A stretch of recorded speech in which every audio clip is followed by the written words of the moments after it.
Mr. President, your administration separated children. Garcia Luna has been charged. Joaquín Guzmán Loera. Entre Washington y México, por Jesús Esquivel.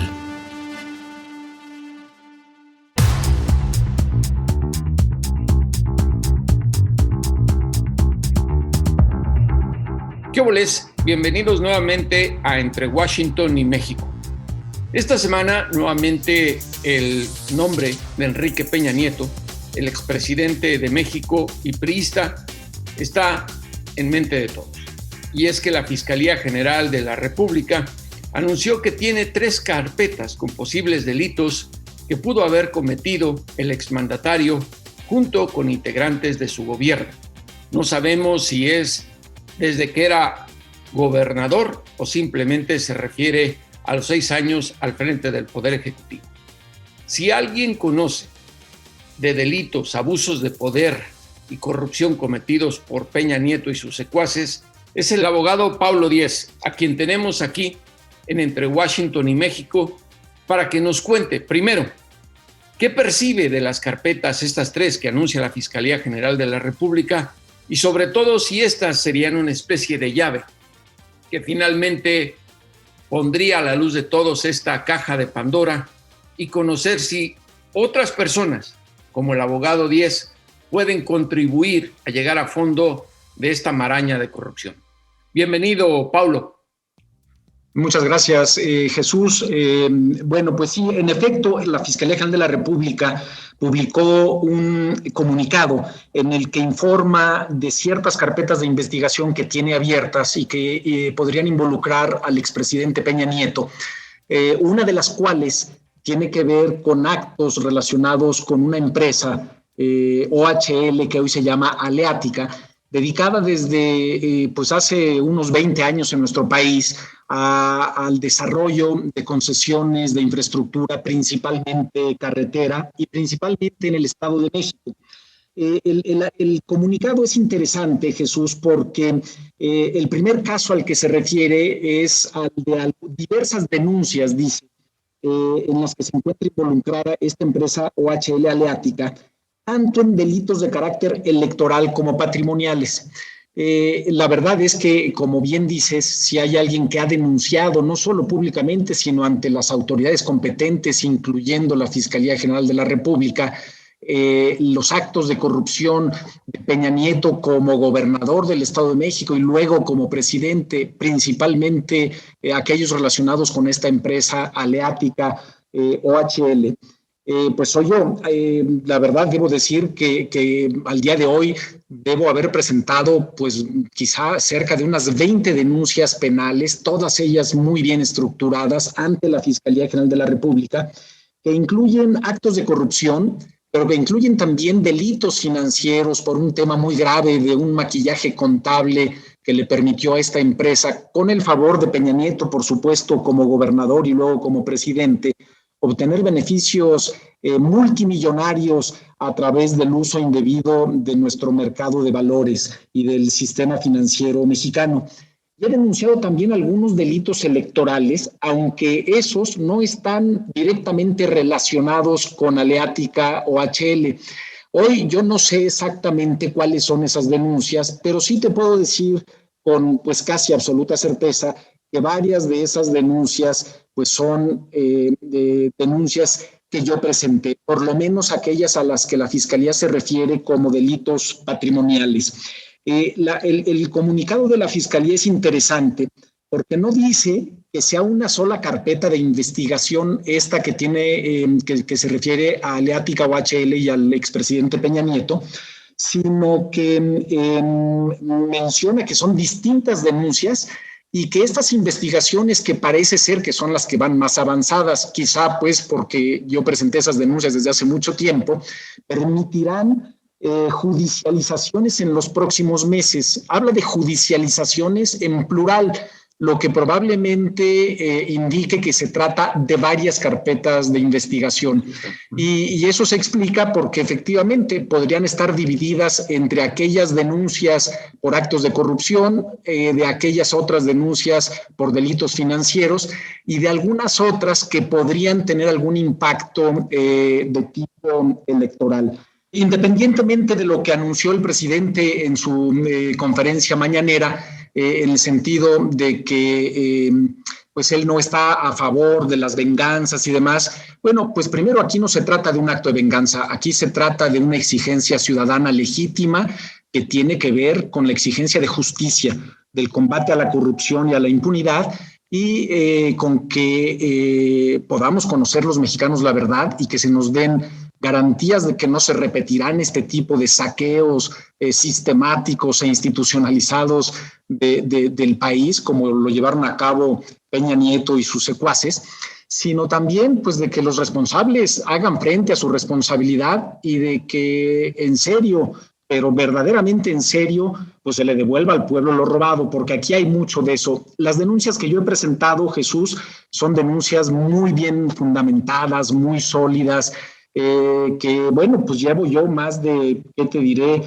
Probablemente 10 años, no 10, pero sí 8 años batallando, denunciando incansablemente los actos de corrupción de estos señores.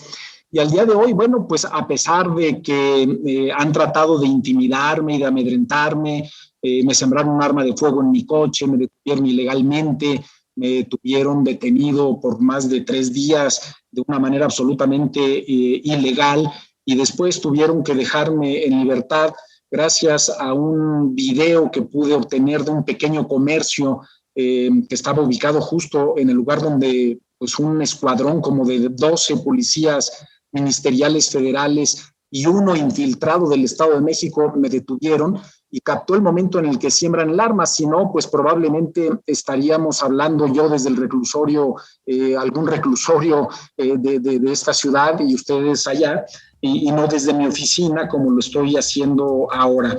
Pablo, sí. Lo que mencionas es muy importante. Primero porque recordarás que en algún momento López Obrador, como candidato a la presidencia y desde la oposición antes, hablaba de la necesidad de acabar con la impunidad y sobre todo de que quienes saquearon al país rindieran cuentas. No obstante, ahora parece un López Obrador diferente, como que quiere justificar a Peña Nieto porque asegura que lo dejó llegar. Y ahí es donde para muchas personas entra la contradicción, porque no fue Peña Nieto quien lo dejó llegar a la presidencia, fueron los votos de millones de mexicanos. Así es que sus deudas personales con Peña Nieto, desde que él las considera así, nada tienen que ver con la justicia, porque supongo que alguien como tú que ha investigado puede ayudar a desbaratar esta maraña de corrupción, donde se han mencionado nombres o secuaces de Peña Nieto como Videgaray, por ejemplo. Sin duda, Jesús, Videgaray pues era el arquitecto pensante de toda esta estructura de saqueo del país que llevaron a cabo estos señores 6 años desde el Estado de México y luego 6 años a nivel federal. Y estaba también Gerardo Ruiz Esparza, que era más bien pues una especie de operador práctico. Pero efectivamente, aquí no se trata ni de venganzas personales, y esto que mencionas es de la mayor relevancia, porque parece como si el presidente López Obrador pensara que el tema de la corrupción es un tema del pasado. Y yo he insistido mucho en que la corrupción, por lo menos esta gran corrupción, esta grave corrupción colusoria que involucra miles de millones de pesos, no termina en el pasado, no se queda en el pasado. No es como si alguien hubiera tomado indebidamente 10 pesos que no le corresponden, ya causó un daño y se fue a su casa. No, el problema, como están estructurados estos proyectos de infraestructura carretera concesionados, es que los beneficios de un acto de corrupción del pasado, Jesús, siguen generando beneficios indebidos por montos multimillonarios en favor del concesionario durante décadas. El plazo de las concesiones carreteras normalmente es de 30 años, el plazo inicial, y puede extenderse hasta por otros 30 años. De modo que cuando uno analiza esto, pues se da cuenta de lo que vale. Mira, solamente para poner en contexto lo que digo y que el auditorio entienda de qué estamos hablando.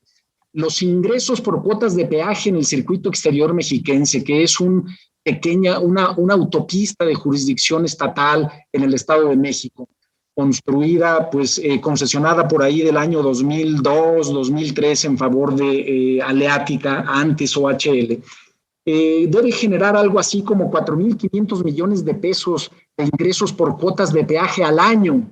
Al año. Multiplica eso por 60 años, que ya es el plazo al que le ampliaron la concesión, y se dará cuenta, pues, todas las personas que nos escuchan, de los montos que se involucran aquí. De modo que no se trata pues de una cuestión de venganza, ni se trata de una cuestión digamos, estar anclados en el pasado, no. Se trata de una exigencia de justicia, de una exigencia de conocer la verdad. Yo incluso, digamos, he batallado mucho para llevar a estos señores ante la justicia, que nos rindan cuentas, Jesús. Ni siquiera estoy en contra de una auténtica justicia transicional, pero la justicia transicional no puede partir de un perdón.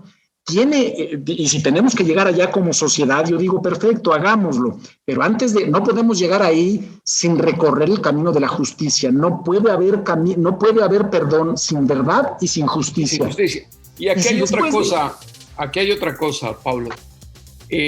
Mucha gente desconfía en la efectividad de la Fiscalía General de la República, tomando en cuenta lo que ocurrió con Emilio Lozoya Austin, otro de los discípulos de Peña Nieto en ese sexenio de corrupción, bajo el famoso criterio de oportunidad. Tú que tienes evidencias, que has averiguado, ¿confías en la Fiscalía General de la República, en Alejandro Gertz Manero, y en que para hacerle, digamos, luz al presidente entre lo que él considera que debe hacerse con un exmandatario o no, podría malutilizar este criterio de oportunidad y los mexicanos jamás poder entender y llegar al fondo de esa corrupción del sexenio pasado? Mira, yo lo primero que yo te diría es que yo confío y no quiero, digamos, parecer un iluso o romántico, pero confío en el auténtico poder del ciudadano que exige sus derechos, ¿no? Y eso es lo que yo he tratado de hacer, y me parece que esa es la función que tenemos. Debemos exigirle a la autoridad, en este caso a la Fiscalía General de la República, que haga su trabajo. A mí me parece que en el caso de Peña Nieto, el tema del criterio de oportunidad pues no tiene en principio cabida, porque pues para ello tendría que dar elementos para que se judicializara alguna carpeta por un delito más grave que involucrara a otra persona.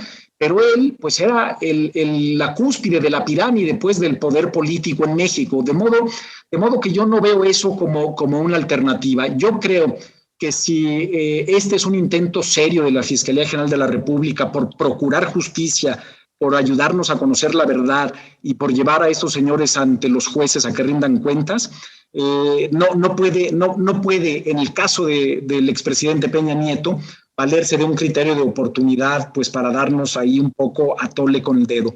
¿Por qué? Porque aquí hay un valor, me parece más importante, Jesús, que es el de la verdad, el derecho a la verdad de todos los mexicanos. Y antes de llegar a cualquier clase de arreglo, que la ley permita, por supuesto, tenemos que conocer la verdad, tenemos que estar de acuerdo todos, tenemos que saber todos qué fue lo que pasó, cuáles son las consecuencias de eso, y si es que el marco jurídico lo permite, pues bueno, tratar de llegar a un tema de una justicia transicional, pero que nos asegure varias cosas, que nos asegure la reparación del daño y que nos asegure, que nos dé las garantías de que esto no va a volver a repetirse, porque lo que ocurrió no fue una cosa pues banal ni trivial. Lo que ocurrió fue un saqueo sistemático del país por un grupo de personas que tomó el poder político y lo usó en su beneficio propio. Y aquí hay un dato curioso, Jesús, ahora que mencionas a Lozoya. No olvidemos que Lozoya fue consejero de esta empresa, Aleática OHL. Es decir, esta empresa anda siempre en es el ajonjolí de todos los moles de la corrupción, no solo en México, también en España y en algunos otros países en los que tuvo pues graves problemas de corrupción. y que, como te digo, eso no cambia ni se acaba por el hecho de que los accionistas españoles, que eran los accionistas originales de esta empresa, le hayan vendido ahora a un fondo de inversión que se dice australiano, pero que en realidad es de las Islas Caimán, que se llama IFM Investors. En realidad, para efectos de los mexicanos y de la exigencia de justicia, es irrelevante quién sea el accionista y cuál sea su nacionalidad, puede ser mexicano o extranjero. Lo que no podemos permitir es que se siga beneficiando indebidamente de actos de corrupción cometidos por otras personas, pero que siguen generando beneficios en el presente y lo van a seguir generando durante décadas, si no hacemos algo. Ahora, mencionabas el tema de reparación de daño. Yo sé que es complicado, pero por los años que llevas acumulando evidencias, ¿podrías más o menos explicarle al auditorio o hacer un cálculo del monto de lo que tú has averiguado a cuánto se refiere en términos monetarios para nosotros los mexicanos?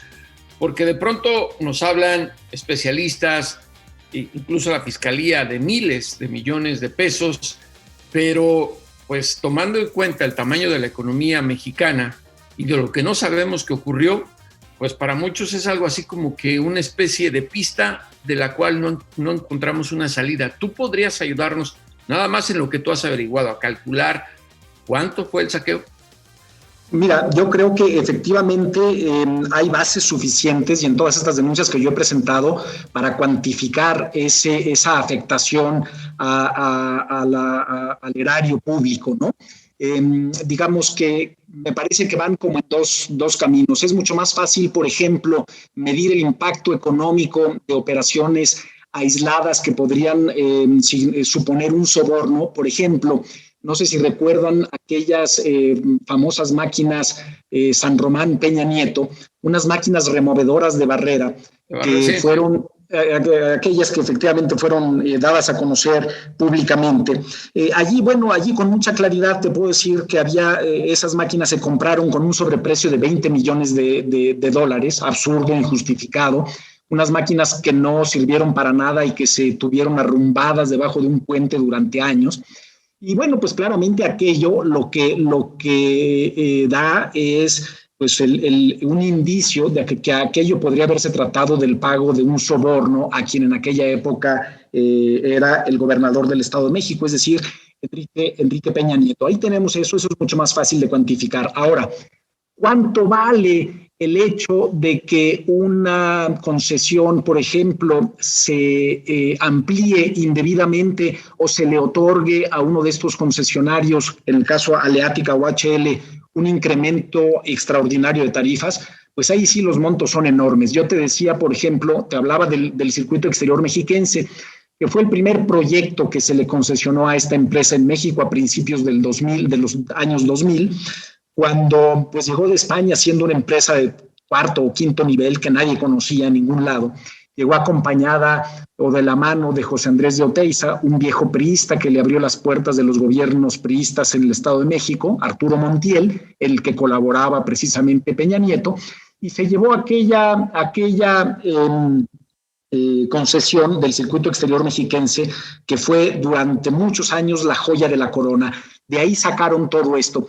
Pero mira, te doy un dato que creo que vale la pena para poner esto en perspectiva. Lo primero, algo de lo que el presidente López Obrador se ha quejado una y otra vez con razón, es de que en muchos de estos proyectos en los que se dice que hay inversión extranjera, en realidad no hay nada. ¿Por qué?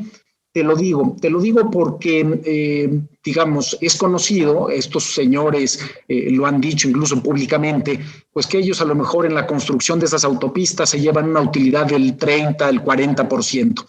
El problema es que la construcción inicial de esa autopista fue financiada por Banobras y por el Fonadín. Digamos, Banobras, un banco del Estado mexicano, y Fonadín, un fideicomiso público, también, digamos, que opera con recursos públicos.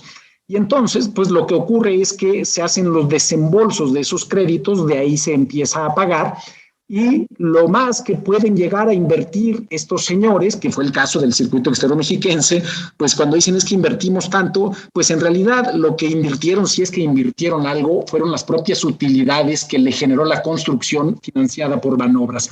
Es un tema en donde tenemos que poner mucha atención.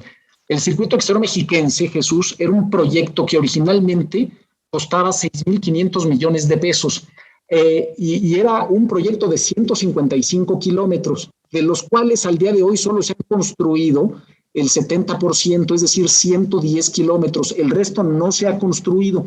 Y sin embargo... ¿Cuánto ya se gastó? Claro, pero la supuesta inversión en concesión pendiente de recuperar con cargo a este proyecto, que estos señores reportaban públicamente a través de la Bolsa Mexicana de Valores, llegó a ser de más de 100,000 millones de pesos. Wow. Esto, Jesús, déjame decirte, y lo digo pues con cierto orgullo ciudadano, espero que no sea vanidad, decir gracias a mis denuncias, el año pasado finalmente logramos que la Comisión Nacional Bancaria y de Valores obligara a estos señores a corregir sus estados financieros para obligarlos a quitar de allí un falso activo que registraban ellos en relación con el circuito exterior mexiquense, el viaducto Bicentenario y la autopista urbana norte, por decenas de miles de millones de pesos. Es decir, de la noche a la mañana, por una instrucción de la Comisión Nacional Bancaria y de Valores, derivadas de mis denuncias, esta empresa tuvo que borrar de sus estados financieros un falso activo por más de 100,000 millones de pesos. Jesús, esto es, digamos, de la mayor relevancia. Increíblemente, pues el poder económico de esta empresa y de las personas que lo siguieron protegiendo incluso durante esta administración, la actual administración federal, pues hicieron que no tuviera aquello ninguna repercusión en medios, pero es la primera vez que esto ocurre en nuestro país. Es decir, la lucha es dura y a veces frustrante, pero va rindiendo sus frutos. Es decir, hoy los estados financieros de esta empresa ya no tienen ese falso activo que registraba, que era por, te digo, 100,000 millones de pesos, que le generaba un ingreso también falso y un capital contable falso con el que engañaron durante mucho tiempo al mercado. Y a partir de eso podían emitir bonos, llevárselos a la bolsa, llevárselos a España o a Australia o a Gran Caimán o lo que fuera, y trasladarle el riesgo de que algún día la autoridad aplique la ley, pues a los inversionistas mexicanos. Es un logro importante, pues, ¿no?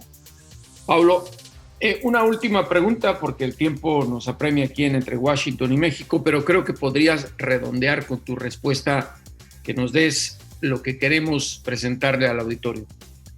Estas cortinas de humo, como el ejemplo que nos acabas de dar con el circuito, ayudan a que esta gente se llene los bolsillos de dinero. Ahora bien, con la investigación de la Fiscalía, ¿qué sería justo para México, más allá de lo que quiera en lo personal el presidente? ¿Que devuelvan lo robado o ver en la cárcel a Peña Nieto y a gente como Luis Videgaray Caso y otros que le ayudaron no solo a que viva con lujo en España, sino a hundir más a México en la pobreza? Con todo lo que tú has averiguado, con todo lo que sabes, con los montos que manejas tan fácil de lo que fue y no fue, ¿tú crees que finalmente podremos ver los mexicanos a alguien, no importa la investidura que tuvo, en la cárcel por saquear al país de esa manera? Pues tenemos que hacer el esfuerzo porque eso suceda, Jesús, y no debemos plantearnos estos dos objetivos como excluyentes. Es decir, yo creo que es deber de los ciudadanos, cada uno desde su particular trinchera, el exigir que la autoridad cumpla su función, que la Fiscalía General de la República investigue, que judicialice los casos, y luego exigir también que los jueces, porque pues, no podemos perder de vista también la enorme corrupción que hay en el Poder Judicial de nuestro país, que cumplan su función y que impartan justicia, que hagan que se cumplan los dos objetivos, que se le devuelva al pueblo lo robado y que además los responsables paguen con la pena de prisión por los daños, por los actos que cometieron. Y mira, te doy un ejemplo concreto de lo que esto debería significar, Jesús. El viaducto Bicentenario, este segundo piso que fue construido de manera ilegal por aleática al amparo de una concesión inconstitucional que le otorgó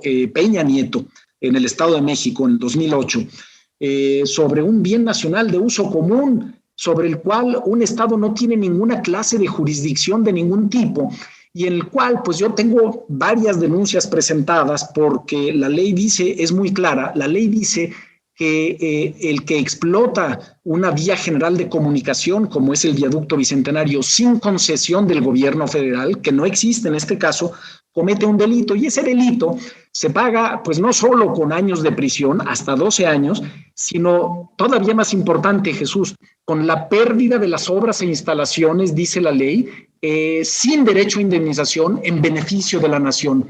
¿Por qué no ha hecho esto el Estado mexicano? ¿Por qué no lo ha recuperado? Es una de mis muchas denuncias.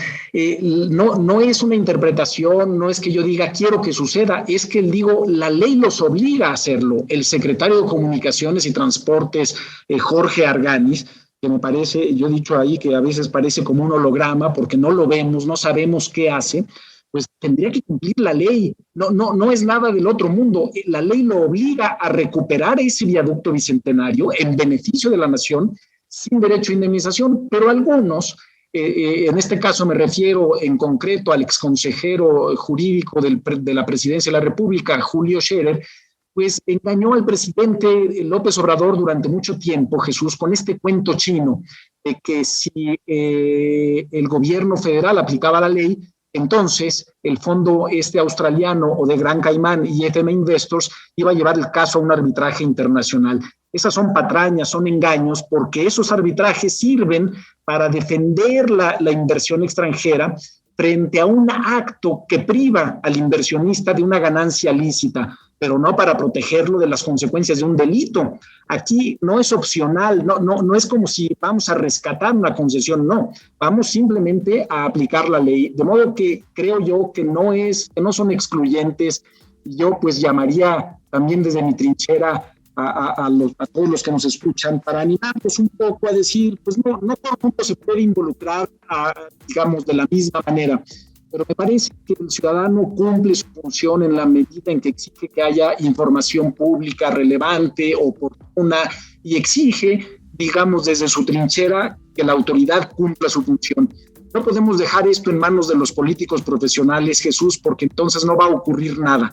Debemos asumir un poco nuestra propia responsabilidad y pelear en la medida de nuestras capacidades para tratar de tener un México mejor, ¿no? Un México, pues digamos, no es realista pensar que tendremos un México sin corrupción, pero sí un México sin impunidad, ¿no? O un México en el que siempre que haya elementos suficientes para llevar a juicio a personas, por poderosas que sean, por actos de corrupción, pues lo hagamos. De otra manera, no vamos a pasar de la simulación y vamos a acabar peor que como empezamos, Jesús, porque además a lo que ya tenemos le vamos a añadir una frustración ciudadana enorme de decir, pues no se puede contra esto. Y yo pienso que sí se puede. El abogado Pablo Díez, gracias por estas informaciones, por estos datos que justamente ayudarían a desenredar la madeja y a todos los involucrados, a los que solaparon, a los exfuncionarios de este gobierno y del pasado, ojalá se les castigue. Pablo, muchas gracias. Muchas gracias, Jesús. Hasta luego.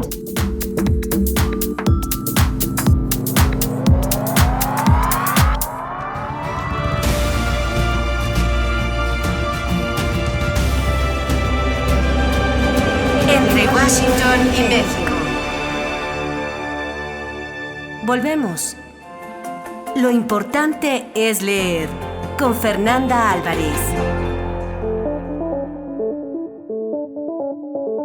Y es momento de los libros con Fernanda Álvarez de Penguin Random House, porque lo más importante es leer para todos. Y aquí en Entre Washington siempre lo vamos a decir. Fer, ¿qué nos tienes? Hola, querido Jesús, pues siempre es un gusto aquí estar con ustedes compartiendo la lectura y les traigo un libro de ensayos y una novela. El libro de ensayos es de nuestra queridísima Doris Lessing, como saben fue premio Nobel de Literatura, ya murió en 2013, pero nos dejó una riqueza inigualable en sus libros, y el que les vengo a hablar hoy se llama Las cárceles que elegimos. Es una compilación de conferencias que ella dio en 1985 y a pesar de ser conferencias del siglo XX no implica que hayamos superado nada. Como saben, Doris Lessing es una gran crítica y observadora de la naturaleza humana, o fue una gran crítica y observadora, y en este libro de ensayos o de conferencias pues nos pone sobre la mesa el hecho de estar en grupos sociales. Es decir, hay una anécdota que me divierte mucho, que es cuando alguien tiene una creencia férrea y por quizás por pertenecer se cambia de grupo y entonces esa creencia férrea se transforma a la otra creencia férrea. Entonces hace este tipo de juegos, desde las guerras también, lo absurdo que son, la sociedad y no eran redes sociales en ese momento, pero sí la tecnología, de cómo se va perdiendo, de cómo se obstruye lo público y lo privado todo el tiempo. Entonces son unas conferencias muy vigentes en estos momentos de nuestra vida, porque pues la sociedad tristemente no ha cambiado lo suficiente. Seguimos sin cambiar, y Lessing justamente es alguien que sabía depurar esas situaciones. En varios de los ensayos que tiene, de las cosas que nos ha legado, creo que se puede percibir justamente el punto que tú mencionas, Fer. Completamente. Y hay otro libro, porque además ella también era una observadora del feminismo, por llamarlo de alguna manera, o de la diferencia de género, ¿no? Y tiene otro libro que, si no lo han leído, también les recomiendo muchísimo, que se titula La Grieta, y es una sociedad compuesta de mujeres donde los hombres que nacían o los niños que nacían siendo varones los enviaban del otro lado de la montaña, y qué sucede cuando un niño, la madre decide no llevarlo. Entonces siempre tiene esta observación muy puntillosa y divertida, ¿no? Porque además ella escribe con humor. Sí, le da un tono agradable a la lectura, sobre todo para que una persona ciudadana de a pie como tu servidor lo pueda diseminar y entender con facilidad. Completamente, es para todos. Y la otra novela que les traigo es de Natalie Haynes. Ella es una escritora y locutora, además de actriz londinense, que se titula Las Mil Naves. Y es un libro, una novela que la verdad se disfruta un montón. Es la otra cara de la guerra de Troya. Entonces son esos 10 años que vivieron en batallas, es esa invasión del caballo con el famoso Aquiles también como guerrero. Y pues es la visión de las mujeres quienes están contando en esta ocasión esa guerra. Entonces, además de hacernos disfrutar o de recordar la Ilíada, ¿no? que pues es una gran épica con estas ires y venires en el tiempo, pues es ahora el momento o el turno de las mujeres para hablar acerca de lo que ellas vivieron, de lo que sucedió y de cómo vieron esta guerra que duró 10 años. Y es una novela de verdad que se disfruta muchísimo, que está escrita con elegancia, pero que además sí nos hace viajar a esas épocas, y nos podemos imaginar perfectamente a Penélope, ¿no? Del otro lado, reclamándole un poco a Odiseo su vida o su viaje eterno, ¿no? Por otro lado tenemos a Hécuba, tenemos a Pentesilea, tenemos a Creusa. Entonces es un entorno que nos da pues esa otra perspectiva, ¿no? Del lado de las mujeres. Una parte que nos faltaba para entender ese tipo de lecturas, porque justamente como lo mencionas, ¿no? Hay otra perspectiva siempre, la que se oculta o la que no se cuenta, y aquí tenemos la oportunidad a través de esta novela de poderla ver. Completamente, y de verdad uno no la quiere dejar, por más que uno nada más lea un capitulito en la noche y dice, bueno, y si me aviento otro más, están las troyanas, están las amazonas, está Briseida y Criseida. Entonces nos hace recordar eso que leímos, en mi caso, ¿no? Hace muchos años, que era la Ilíada, y entonces empezar a hilar desde otro universo, pues esta guerra que nos fue contada en su momento de manera poética, ¿no? Ahí lo tienen. Lo más importante es leer con Fernanda Álvarez, quien justamente con estas recomendaciones nos lo dice. Pónganse a leer y empápense de las letras. Fer, muchas gracias. Muchas gracias, Jesús. Un gustazo.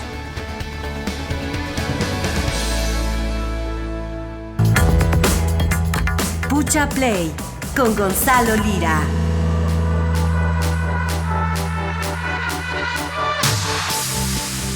Ya está aquí entre Washington y México Gonzalo Lira Galván con Pucha Play. Gonzalo, ¿qué nos traes para ver en este episodio?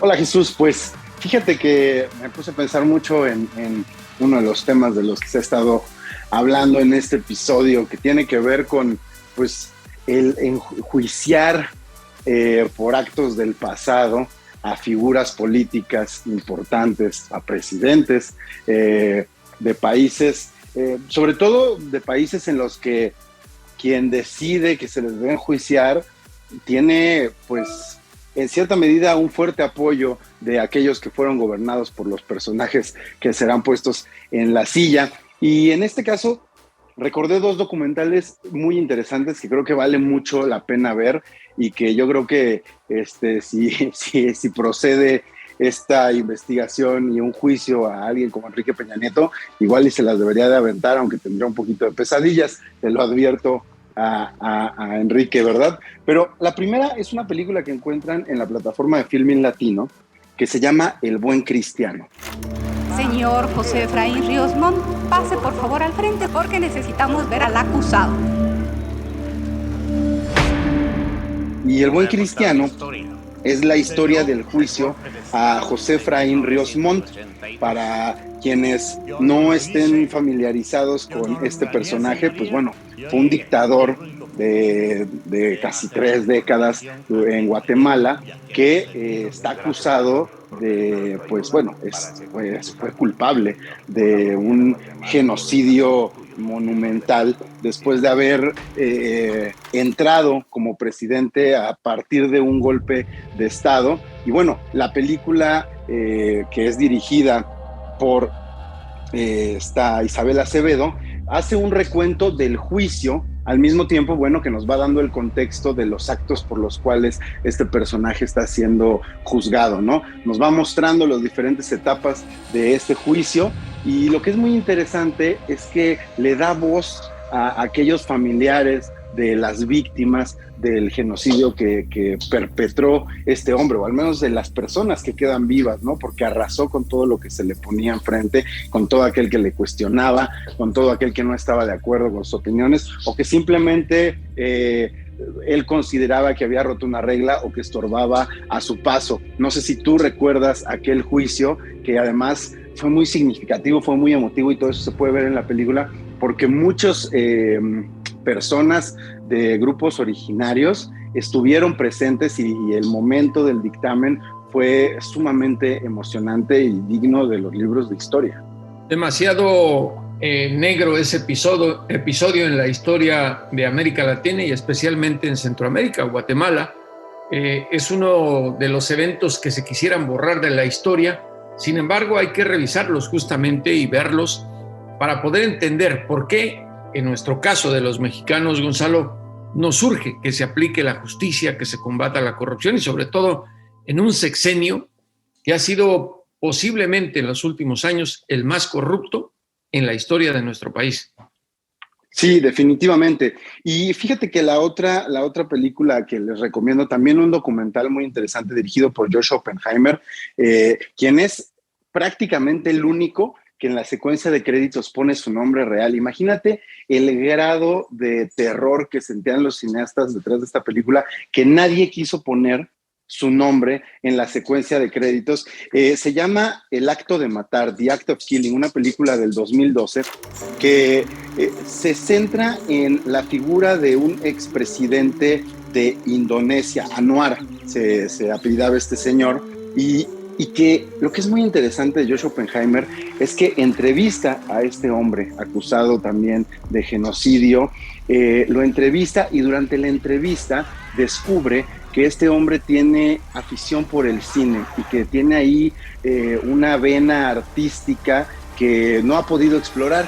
Lo que hace Joshua Oppenheimer es que le empieza, haciéndolo creer que es un aliado de su causa, le empieza a pedir que haga interpretaciones de los crímenes que cometió. Entonces es muy curioso porque tú ves las escenas que hace este hombre filmadas, dirigidas por él, y son, si no estuviéramos hablando de que son referencias a genocidio, que son referencias a actos de violencia, es un tipo que nos va mostrando una vena artística muy interesante. La verdad es que visualmente es espectacular todo lo que este hombre realiza, pero al mismo tiempo él no sabe que está confesando a cuadro los crímenes. La película finalmente lo puso en el ojo de quien lo podía juzgar, y su dictadura terminó cayendo. Algo que es muy interesante es que al hacer este ejercicio de reinterpretar sus crímenes, el propio dictador empieza a enfrentarse con la magnitud de lo que había hecho, como si hubiera vivido en una especie de trance durante todo su reinado, ¿no? Su mandato. Empieza no solo a cuestionarse, sino hay una escena que es muy fuerte en la que empieza incluso a asquearse, empieza a dar arcadas por el asco que le da lo que está viendo interpretado por él mismo, de lo que él mismo hizo. es muy interesante porque al mismo tiempo que es una denuncia muy fuerte, también nos muestra cómo el humano, por más vil que sea, al momento de desprenderse quizá de los actos que hizo y verlos desde otra perspectiva, puede llegar a ser capaz de, si no el arrepentimiento, al menos la culpa y la pena.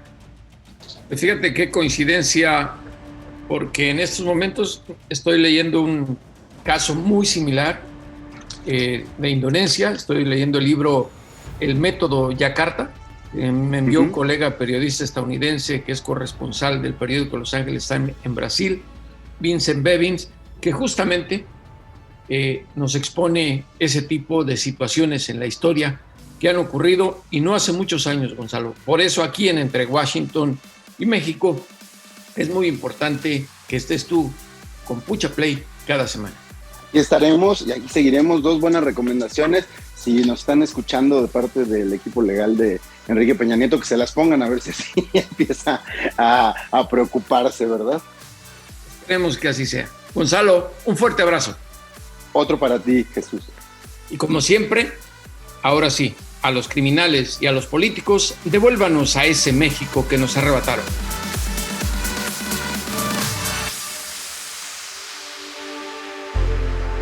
Esto fue Entre Washington y México. Una revisión semanal por la agenda bilateral y sus protagonistas.